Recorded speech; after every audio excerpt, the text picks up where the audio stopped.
سرگودا میں مولانا حسین نیلوی رحمہ اللہ تعالی بہت بڑے عالم تھے. کیونکہ میرا بچپن میں سرگودا میں بھی میں نے بہت ٹائم گزارا ہے. ہماری جب بھی اسکول کی چھٹیاں ہوتی تھیں جون جولائی کی, ہم سرگودا چلے جاتے. ہمارا ننیال تھا وہاں پہ, سیٹلائٹ ٹاؤن سرگودا. تو سنہری مسجد ہمارے نانا کے گھر کے قریب تھی, وہاں ہم اکثر نماز پڑھ لیا کرتے تھے جا کے. حضرت مولانا حسین نیلوی بڑے بزرگ آدمی تھے. ٹھیک ہے ان کے بعض اختلافات بھی ہیں, تفردات بھی ہیں ان کے, لیکن اوور آل بہت سلجھے ہوئے, بہت ہی میچور بزرگ تھے. انہوں نے کوئی کتاب لکھی, اس میں ایسا لفظ لکھ دیا, انسان لکھتا ہے لمبی لمبی کتابیں, اس لفظ کو بنیاد بنا کے ان کے خلاف عدالت میں کیس کیا گیا کہ انہوں نے حضرت حسین یا حضرت حسن ان کی توہین کی. حالانکہ وہ توہین بنتی نہیں تھی, لیکن کوئی کشید کرنا چاہتا نا اس سے توہین, کوئی نکالنا چاہتا تو نکال بھی سکتا تھا.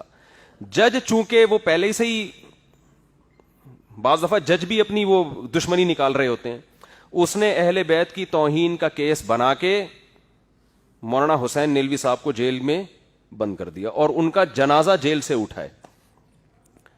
اب آپ بتاؤ کس قدر بدبختی کی بات ہے, ایک آدمی جو ساری زندگی اہل بیت کا دفاع کرتا رہا, نبی کی حدیثوں کا دفاع کرتا رہا, اسلام کی ترویج کا ذریعہ بنا, انتہائی تھوڑی تنخواہ میں, دیوبند سے فارغ تھے وہ, ہمارے شیخ حضرت مفتی رشید احمد صاحب رحمہ اللہ تعالیٰ کے کلاس فیلو تھے. اور مفتی رشید احمد صاحب کہا کرتے تھے ان کے بارے میں, یہ شخص پیدائشی شریف معلوم ہوتا ہے, یعنی مزاج میں شرافت نہیں ہوتی, نرم خو, نرم مزاج اور علم کے سمندر تھے وہ, فقہی بصیرت ہر لحاظ سے, اور پرہیزگار. اتنی تھوڑی تنخواہ میں اتنے بڑے عالم نے ایک سرگودا کی ایک چھوٹی سی مسجد میں امامت کر رہے تھے, کوئی دنیا کی محبت نہیں. ذرا سے قلم کے کو بنیاد بنا کے اہل بیت کا گستاخ قرار دے کے ان کو کہاں لے گئے؟ جیل میں, اور جنازہ جیل سے اٹھا ان کا.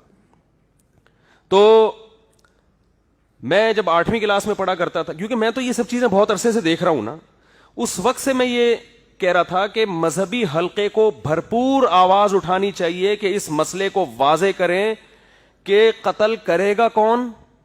نمبر 2, گستاخی کی ڈیفینیشن کیا ہے؟ سمجھ میں آ رہی ہے بات کہ نہیں آ رہی؟ گستاخی کی ڈیفینیشن کیا ہے؟ گستاخی کی ڈیفینیشن میں اور آپ نہیں کریں گے, یہ لا میں لکھی بھی ہونی چاہیے, قانون میں لکھی بھی ہونی چاہیے, لوگوں کو پتا ہونا چاہیے کہ گستاخی کا مطلب کیا ہے, اور پھر اس کی بھی مزید کچھ تفصیلات ہیں جو میں انشاءاللہ بھی آپ کو بتاتا ہوں.